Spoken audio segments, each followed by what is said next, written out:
जय हिंद साथियों, निस्पत दिव्य संदेश के YouTube चैनल पर आपका हार्दिक स्वागत है।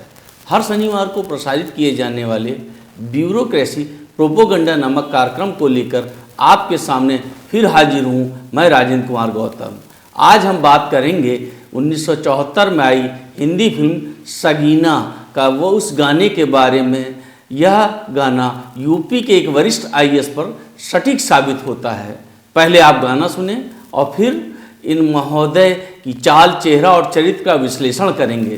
साला मैं तो साहब बन गया, अरे साला मैं तो साहब बन गया, ये साहब बन के कैसा तन गया, ये सूट मेरा देखो, ये बूट मेरा देखो, जैसे गोरा कोई लंदन का। इन आईएएस महोदय का चाल, चेहरा और चरित्र रंगीला होने के साथ ही गिरगिट की तरह रंग बदलने वाला है। महंगे महंगे विदेशी कपड़ों के शौकीन हैं। हर समय साय की तरह मुख्यमंत्री के साथ रहने वाले ये आईएएस महोदय उनके सात्विक जीवन और पहनावे से भी प्रेरणा नहीं ले पाए हैं। लग्जरियस और भोग विलासतापूर्ण जीवन इनकी सरकारी वेतन से मेल नहीं खाता है। हम बात कर रहे हैं 1995 बैच के वरिष्ठ आईएएस संजय प्रसाद की। अपने इन्हीं खूबियों के कारण यूपी की ब्यूरोक्रेसी में नॉन सीरियस के रूप में विख्यात हैं। सम्मानित आईएएस महोदय दिन रात सरकार की खिदमत में हाजिर होने के बावजूद नाकाम हैं। यह बात हम नहीं कह रहे हैं, इसकी पुष्टि 2024 के लोकसभा चुनाव की घोषणा के कुछ दिन पूर्व केंद्रीय निर्वाचन आयोग ने इन आईएएस महोदय को प्रमुख सचिव गृह से हटवाने की कार्रवाई से होती है। साथ ही गौ मांस के खिलाफ योगी सरकार की मुहिम को यह नॉन सीरियस आईएएस किस तरह कुंद कर रहा है, इसकी नाजीर 8 फरवरी 2023 को अपर मुख्य सचिव वन को all India buffalo and sheep meet export के समर्थन में लिखे गए पत्र से होता है। यह पत्र इन आईएएस महोदय की कथित ईमानदारी की पोल खोलता है। इस प्रकरण में सहज, सरल और डाउन टू अर्थ वाले अपर मुख्य सचिव वन और पर्यावरण मनोज सिंह की को रिटायरमेंट के 1 माह पूर्व प्रतीक्षारत किए जाने से होता है। यह स्थिति यह तब है जबकि कुकरेल सफारी जैसी शाह योजना को साकार करने में अहम भूमिका निभाई है। इस प्रकरण में सूत्रों का कहना है प्रमुख सचिव मुख्यमंत्री संजय प्रसाद की भूमिका काफी संदिग्ध रही है। अपर मुख्य सचिव वन पर दबाव डाला था। इन सम्मानित आईएएस महोदय का चाल और चेहरा और चरित्र तेजी से गिरगिट की तरह बदलता है।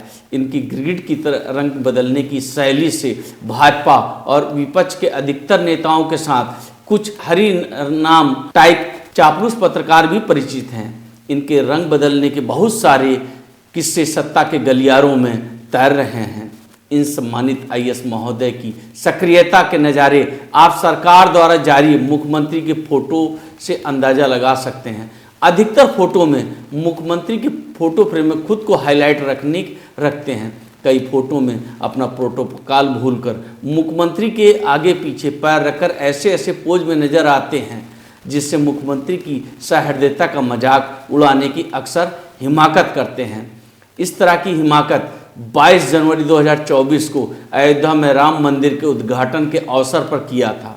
प्रधानमंत्री नरेंद्र मोदी का भाषण चल रहा था। राम मंदिर के गर्भगृह में पत्नी के साथ फोटो सोशल मीडिया पर जारी कर अपने ताकतवर होने का एहसास कराया था। इस नॉन सीरियस आईएएस की इस हरकत पर पीएमओ ने नाराजगी भी जताई थी।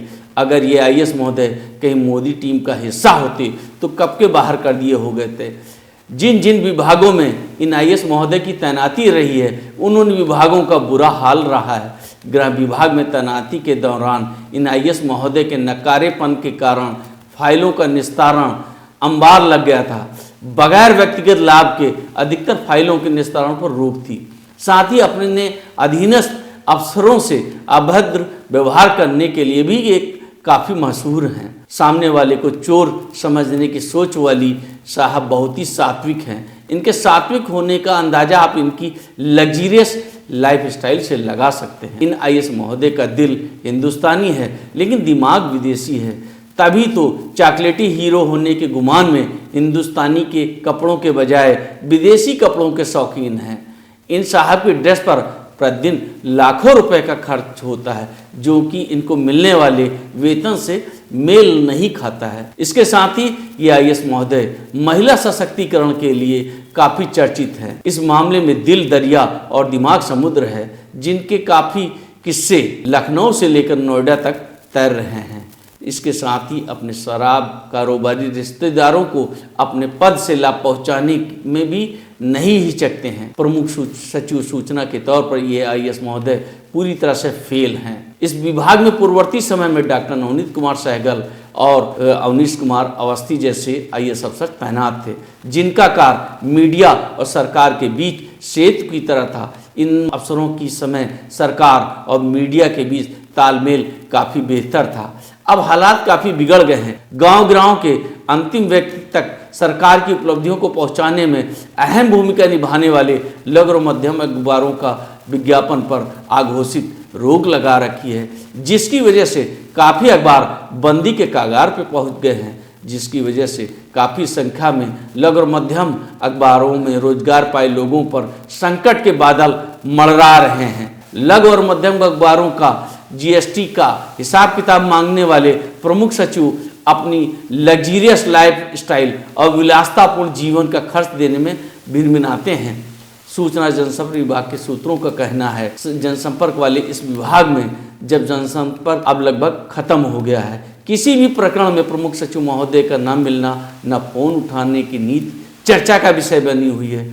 कई मीडिया के प्रतिनिधि ने इस महत्वपूर्ण विभाग पर प्रमुख सचिव की कोई खास दिलचस्पी नहीं है। भारी संख्या में मीडिया के प्रतिनिधि अपनी समस्याओं निस्तारण को लेकर मिलना तो दूर, बात करना भी दूभर हो गया है। अब इनकी नाकामी और मिली भगत की वजह से सोशल मीडिया और इलेक्ट्रॉनिक मीडिया और प्रिंट मीडिया में सरकार विरोधी खबरों की बाढ़ आ गई है। इस अफसर के सातिरपन्ना का अंदाजा इस बात से लगा सकते हैं, जिस विभाग में तैनात रहा वहाँ की खबरें खूब लीक हुई हैं। अगर समय रहते सरकार सचेत नहीं हुई तो आने वाले समय में इसका बड़ा खमियाजा भुगतना पड़ेगा। यूपी के एक पूर्व मुख्य सचिव ने नाम न छापने की शर्त पर बताया कि उनके कार्यकाल के समय काम न करना और ढिढोरा पीटने की कला में माहिर रहे हैं, जिसकी वजह से सरकार को काफ़ी परेशानी हुई थी। इसी वजह से इनको हटा दिया गया था। प्रमुख सचिव मुख्यमंत्री और सूचना संजय प्रसाद से कई बार इस संबंध में प्रतिक्रिया लेने के लिए संपर्क किया गया, लेकिन उन्होंने कोई भी जवाब नहीं दिया है।